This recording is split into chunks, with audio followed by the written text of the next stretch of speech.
Charlie Munger did not believe in self-pity. Self-pity is not going to improve the situation.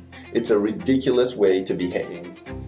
Envy, resentment, revenge, and self-pity are disastrous modes of thought. Happiness requires the lack of negative self-thought, right? Feeling sorry for yourself. Think about if you're Charlie Munger in the 1950s, you just went through a divorce and you're facing a lot of social stigma for the divorce. You just lost your home and your 9-year-old son has a terminal disease. I think the catchphrase here that's triggering to me is when someone starts a sentence with, "You'll never believe what happened to me today." No matter what your problems are right now, big or small, they're good problems to have. They sit around and kind of feel sorry for themselves. Why did this happen to me? And my life is so bad. And half the people don't care about your problems, and the other half are happy that you have them. And what happens when you get attention from your problems is that it creates a toxic cycle where you actually go about and you try to sabotage your day. You try to sabotage certain things in your life just so you can have a problem that you can talk about with someone else and get attention. Or it's a problem that's outside of your control. But the concept of self-pity and feeling sorry for yourself is a completely useless train of thought. And I kind of discuss this in the book in terms of negative self-talk. Magnitude. Some problems are, of course, bigger than others. But your perspective on a problem should be universal, no matter how big the problem is.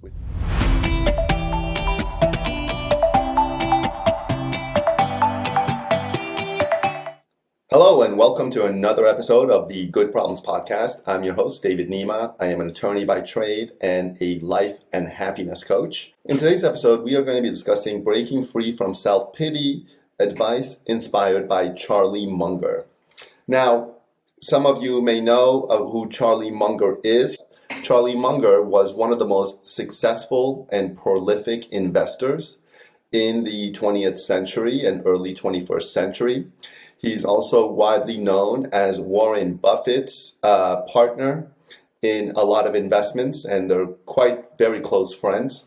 And this week, Charlie Munger passed away, and I saw a really interesting story about him on Twitter that inspired me to make this video.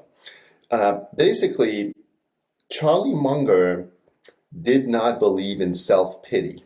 Now, as I discuss in the book, happiness requires the lack of negative self-thought, right? Feeling sorry for yourself, right? Of course, the whole philosophy of good problems to have is that all problems are good problems to have because it's a sign that you're alive. Life is not without problems, regardless of their magnitude. Some problems are, of course, bigger than others, but your perspective on a problem should be universal, no matter how big the problem is, which is that all problems are good problems to have. This is another problem. This is another obstacle that you are now going to be challenged with. This is another obstacle that is your job to kind of get through it, okay? So your life is never going to be without problems, okay? Now, Charlie Munger, in 1953, believe it or not, he was 29 years old, okay? He was born in, I believe, 1924. And in 1953, at the age of 29 years old, he was recently divorced, okay? Now, back in the 50s, divorce had a tremendous stigma. It's not like today where people get married and get divorced left and right. In the 1950s, divorce came with substantial stigma. And he also lost his house during this time. And his 8-year-old son, Teddy, was diagnosed with cancer. Now think about this. Think about if you're Charlie Munger in the 1950s, you just went through a divorce and you're facing a lot of social stigma for the divorce. You just lost your home. And your 9-year-old son has a terminal disease. He didn't have any medical insurance, is what I'm seeing in the story here. And basically, Charlie Munger paid for all of the medical treatment for his son out of pocket, and eventually it was unsuccessful because his son passed away. Now, Charlie at this point was broke, had lost a child, and was a divorcee, right? And a lot of people would really spiral into a state of despair after this, right? They sit around and kind of feel sorry for themselves. Why did this happen to me? and my life is so bad. A lot of people may even resort to harmful behavior like drinking alcohol or doing drugs to kind of escape reality. But Charlie, he didn't do any of this stuff. This was Charlie Munger's views on self-pity. Okay, he said that generally speaking, envy, resentment, revenge, and self-pity are disastrous modes of thought. Self-pity gets pretty close to paranoia, and these are Charlie Munger's words. Every time you find yourself drifting into self-pity, I don't care what the cause, whether your child is dying from cancer, whether you just got a divorce, whether you just lost your job or you lost your house, self-pity is not going to improve the situation. It's a ridiculous way to behave. Now, again, these are Charlie Munger's words, as one of the most kind of successful investors in modern history. Life will have terrible blows. It'll have horrible blows. It doesn't matter. Some people recover and others don't. Charlie Munger stated that he thought that every missed chance in life is an opportunity to behave well. Every missed chance in life was an opportunity to learn something, and that your duty was not to be immersed in self-pity, but to utilize the terrible blow in a constructive fashion, right?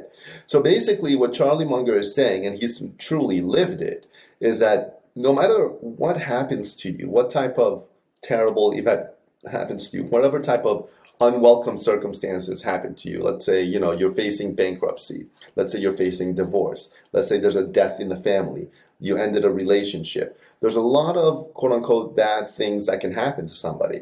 And what he's trying to say is that self-pity is a useless type of mode of thought, right? There's no reason to sit here and sulk and say, oh my God, why did this have to happen to me? Right? You address the problem, you move on. You learn from the problem, you move on. If you're here to, experience the problem, it's a sign that you're still alive. And that's an opportunity for you to celebrate and face the problem head on, one way or another, whether it's a problem that's within your control or it's a problem that's outside of your control. But the concept of self-pity and feeling sorry for yourself is a completely useless train of thought. And I kind of discuss this in the book in terms of negative self-talk, right? They kind of sit there and say, I'm so bad, and why did this happen to me? I'm so irresponsible. If I had only done this, if I had only done that. These are just completely useless types of thinking. And the best practice here for a happy and successful life is to learn from the problem and to move on. Another quote from Charlie Munger that I use in the book is to never talk about your problems, right? A lot of people use their problems as a means of getting attention. And I've had previous videos on this before. But the best practice here is to never talk about your problems. Of course, the only time that you should be talking about your problems is if you're trying to find a solution. This could be done, whether you're talking to a therapist, an attorney, a good friend that's giving you some type of advice. That's all fine. But to just walk around and talk about your problem, basically I think the catchphrase here that's triggering to me is when someone starts a sentence with, "You'll never believe what happened to me today," right? "You'll never believe what happened to me today." And then they go on this rant about how all the terrible things that happened in their day, right? So you don't want to be talking about your problems. As Charlie Munger famously said, half the people don't care about your problems, and the other half are happy that you have them, right? Now, I know that sounds a little bit, pessimistic perhaps, but I think it's true. There's no reason to go around and talk about your problems to anybody who will listen, right? A lot of people use their problem as a means of getting attention. And what happens when you get attention from your problems is that it creates a toxic cycle where you actually go about and you try to sabotage your day. You try to sabotage certain things in your life just so you can have a problem that you can talk about with someone else and get attention, right? And this leads to self-sabotage. It's a tremendously toxic trait. So understand that on one hand, our brains are wired to seek out problems, and our brains are truly one of the happiest modes when they're solving a problem, right? This is just human nature. I discussed this thoroughly on chapter 1. But I think the other side of it is when you're actually facing a problem, regardless of its magnitude, the concept of self-pity, to feel sorry for yourself, or to go around and asking for pity from other people is a completely useless and toxic trait, and Charlie Munger is living proof of that. At 29 years old, he was facing some of the most catastrophic life events that one can imagine, basically by divorce, losing his house, and losing his child, his young child, right? But that was when he was 29, and he just passed away this week at the age of 99. So he lived 70 years, and a very successful 70 years, after those catastrophic events, when he was 29 years old. So I think there's a good lesson here for anyone who's listening, is that no matter what your problems are right now, big or small, they're good problems to have. Self-pity is a completely useless train of thought. And the best practice here is to appreciate that you have problems because it's a sign that you're alive, and learn something from the problem and move on. Hope you enjoyed this video. Make sure to like and subscribe to the Good Problems Podcast on YouTube and Instagram. I'm your host, David Nima, and I will see you all in the next episode.